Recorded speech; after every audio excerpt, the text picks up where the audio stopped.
নমস্কার বন্ধুরা, আমি সায়ন্তিকা প্রবার হেসেলে তোমাদের সকলকে স্বাগত। আজকে তোমাদের সাথে খুব সিম্পল আর একটা ইয়ামি ডিশ শেয়ার করব, যেটা তোমরা খুব তাড়াতাড়ি বাড়িতেই বানিয়ে ফেলতে পারো রাতের ডিনার বা দুপুরের মিল হিসাবে। আমার আজকের রেসিপি হলো শাহি টুকরা মাশরুম। তো প্রথমে এখানে আমি মাশরুমগুলোকে 4 ভাগ করে কেটে নেব। তারপর কাটা হয়ে গেলে উষ্ণ গরম জল দিয়ে মাশরুমগুলোকে দুবার জল পাল্টে পাল্টে ধুয়ে নেব। ধোয়া হয়ে গেলে তারপর আবারও উষ্ণ গরম জল মাশরুমগুলোর মধ্যে দিয়ে আরও 10 মিনিট রেখে দেবো, তাহলে মাশরুমগুলো একদম পরিষ্কার হয়ে যাবে। কড়াইতে 1 টেবিল চামচ রিফাইন অয়েল দিয়ে দেবো, আর তার সাথে দিয়ে দিলাম একটা বাটারের কিউব। বাটারটা ভালো করে মেল্ট হয়ে গেলে ওর মধ্যে একটা বড় সাইজের পেঁয়াজকে মিহি করে কেটে দিয়ে দিলাম। তার সাথে দিলাম কিছু গোটা মশলা, যেরকম শুকনো লঙ্কা, তেজপাতা, 2টো ছোট এলাচ, জয়িত্রী, দারচিনি আর ছোট এক টুকরো স্টার এনিস।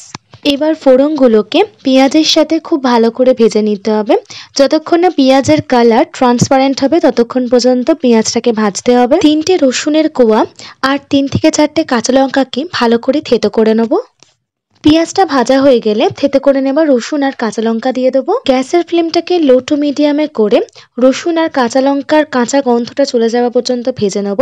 ততক্ষণে একটা মশলার পেস্ট তৈরি করে নেব। তার জন্য একটা মাঝারি সাইজের টমেটোকে টুকরো করে নেব, আর সাথে 10 থেকে 15টা কাজু বাদাম দিয়ে একটা মিহি পেস্ট তৈরি করে নেব। তৈরি করে রাখা মশলার পেস্টটাকে দিয়ে দেবো, সাথে দিয়ে দিলাম মশলার বাটি ধোয়া জল কিছুটা।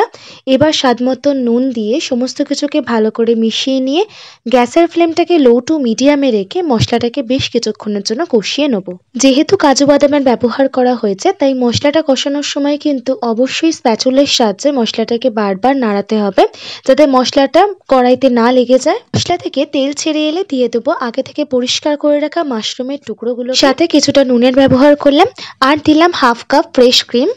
সবকিছুকে ভালো করে মিক্সড করে দিয়ে দিলাম কিছুটা Kashmiri red chilli powder for colour, otherwise নাও ব্যবহার করতে পারো তোমরা। মাশরুম খুব তাড়াতাড়ি রান্না হয়ে যায়, তাই 4 থেকে 5 মিনিটের জন্য গ্যাসের ফ্লেমটাকে মিডিয়ামে রেখে কিছুক্ষণ একটু কুক করে নেব। তারপর দিয়ে দিলাম মন ভর্তি করে ধনেপাতা, যেটা ছাড়া শীতকালে মনে হয় কোনো রান্নাই ইনকমপ্লিট। দিলাম কিছুটা জায়ফলের গুঁড়ো, আর সাথে ড্রাই রোস্ট করে নেওয়া শাহমরিচ।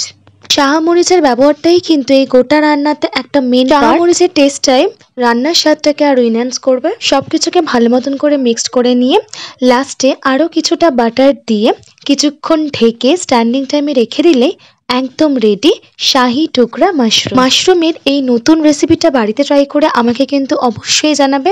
আর আমার চ্যানেলে নতুন বন্ধু হয়ে থাকলে চ্যানেলটি সাবস্ক্রাইব করে নেবার অনুরোধ রইল।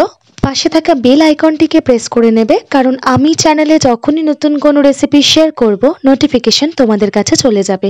আজকের মতন এই পর্যন্ত, আবার চলে আসবো নতুন কোনো রেসিপি নিয়ে তোমাদের সাথে শেয়ার করতে। ততক্ষণের জন্য টাটা।